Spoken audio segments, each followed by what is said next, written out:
ማይ ጋድ አይዞሽ ይሄ ነው የሚባል ጥሩ ጣዕም እዚህ ውስጥ አይገኝበትም። ኮባው ግን አለ። በጊነስ ወርልድ ኦፍ ሪከርድ ላይ ኮባ የበላ የመጀመሪያው ሼፍ ሆኖ ይመዘገባል ማለት ነው። ኧረ እባካችሁ ተው፣ ትንሽ ሳብ አድርጉት፣ ተስፋ ስጡን። የቀራችሁ እኮ አሁን እኮ 2 ደቂቃ ከ54 ሰከንድ ብቻ ነው። ይህም ኮባ ነው የሚለው ቅድም እንደተሰጠው አይነት አስተያየት። ሌላ ኮባ ይበል። 8 ደቂቃ የቀራት ሳራ ነክተዋለች። ከዚህ በኋላ ሪስክ አልወስድም ነው።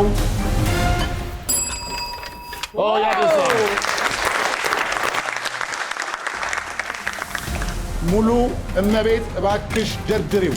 አረ በሞቴ ደርድሪው። ኧረ ተይ 3 2 1 እጅሽን አንሺ። ያስ ጋሽ አያ ጨረሽ ሳይሆን ጨረሽን ነው የሚባለው። በሀሳብ ገደልሽን እኮ ትጨርሻለሽ ብለን አልገመትንም ነበር። እንዳሰብነውም አልጨረሽውም። ጨርሰሽዋል ብለን ለመናገር አንችልም። ውጤቱን ብናየው ይሻላል እንጂ ምንም የሚታይ ነገር የለውም። ረጅም ዓመት የስራ ልምድ ነው ያለሽ፣ እንዲያውም ይመስለኛል ከተወዳዳሪዎችሽ የተሻለ። ስለዚህ የሆነ የተሻለ ነገር እንጠብቃለን። አትሊስት ቤዚክ ስኪሎቹን ማግኘት አለበት።